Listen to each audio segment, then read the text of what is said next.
Welcome to Module 13 of our video course. This session covers practical AI tools, focusing on how to choose, prompt, and trust the AI systems available today. In the previous module, we explored how large language models function. Now we shift to a practical 5-part walkthrough, covering the tool landscape, prompting, choosing tools, workflows, and output verification. Let's begin with the AI tool landscape.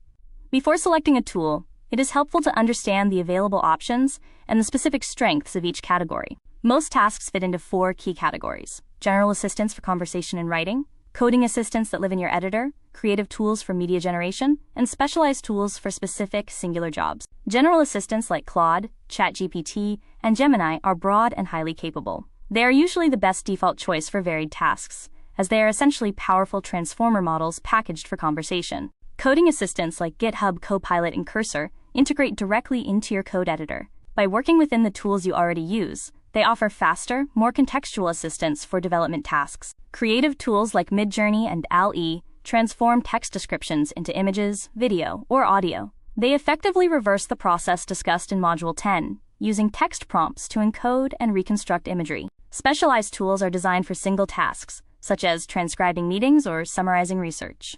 Because they are fine-tuned for one function, they often deliver more consistent and efficient results than general-purpose assistants. Moving to Part 2, we examine prompt engineering. This is the most practical skill you can develop in this module, as the way you phrase your request directly influences the quality of the response. Understanding why wording matters is key. LLMs predict the most likely continuation of text. By providing a specific prompt, you narrow the range of potential outcomes, making a high-quality answer statistically more likely. Specificity is essential. For example, instead of a vague request like, write about dogs, define the topic, length, context, and tone to give the model exactly what it needs to succeed. Providing context and examples, a technique known as few-shot prompting, significantly improves results. Sharing examples of the output you want helps the model align with your constraints and style. Consider this comparison. A vague request for a follow-up email often yields generic results, whereas a specific request outlining the audience, purpose, and structure results in much more usable output. Remember that iteration is part of the process. Treat the first result as a draft and refine your prompt through conversation.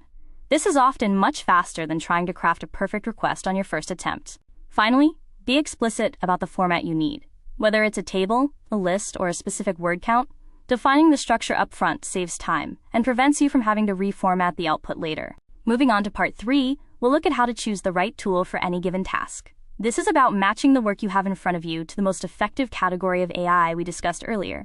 To match tasks to categories, use general assistants for writing and research, coding assistants for development, creative tools for media, and specialized tools for high-volume, routine tasks. For most everyday tasks like drafting emails or brainstorming, a general assistant is usually enough. It is simpler than managing multiple specialized tools when your work is occasional and varied. However, once a task becomes routine and high-volume, like transcribing meetings, a specialized tool is often faster, more consistent, and more cost-effective than repeatedly prompting a general model. Don't forget practical constraints. Consider costs beyond the free tier, data privacy, and the platform availability of the tool, whether it's a browser, editor, or mobile app. Make this your new habit. Before you open a tool, ask yourself what category of task you are actually performing. Then, reach for the tool specifically built for that job. Now for Part 4. Let's apply these prompting skills to 4 common, practical workflows. When drafting an email, specify the goal, audience, key facts, and tone. This prevents the model from having to guess, ensuring you get a ready-to-send draft in a single pass. For debugging code, provide the exact error message along with the relevant function.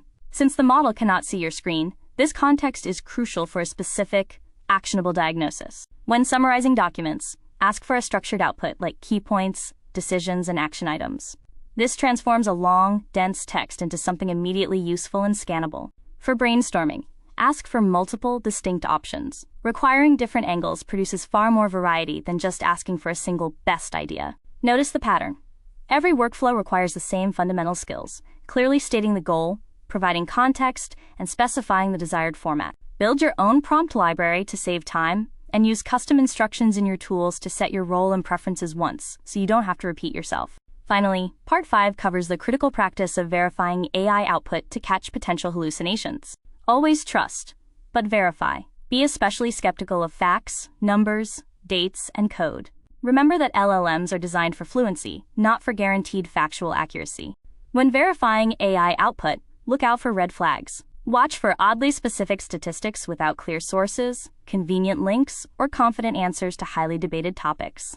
Also, be aware of confirmation bias. Don't accept an answer just because it aligns with what you already believe. You don't need to verify every word, but always fact-check the load-bearing parts, the critical claims your decision depends on. A quick search for those specific points can prevent serious mistakes. The healthiest workflow is one that keeps a human in the loop. Use AI to generate a strong first draft, but always have a person review and take responsibility for the final result. Used well, these tools are a productivity multiplier. Used carelessly, they create confident-sounding errors at high speed. Remember, AI finds statistical patterns, not truth. Your judgment is the final, necessary ingredient. Let's bust some common myths. First, bigger models aren't always better. The right tool for the job is what matters. Second, don't expect the first prompt to be perfect. Iteration is normal. And finally, never blame the tool for an unchecked, inaccurate claim. It is time to check your knowledge. I have 4 questions for you on the screen. Pause the video and answer them in your own words before we go through the solutions together. Here are the answers. The 4 categories are general, coding, creative, and specialized tools. Good prompts include context and examples. Always look for suspicious stats as red flags, and human in the loop simply means having a person verify output before it is used.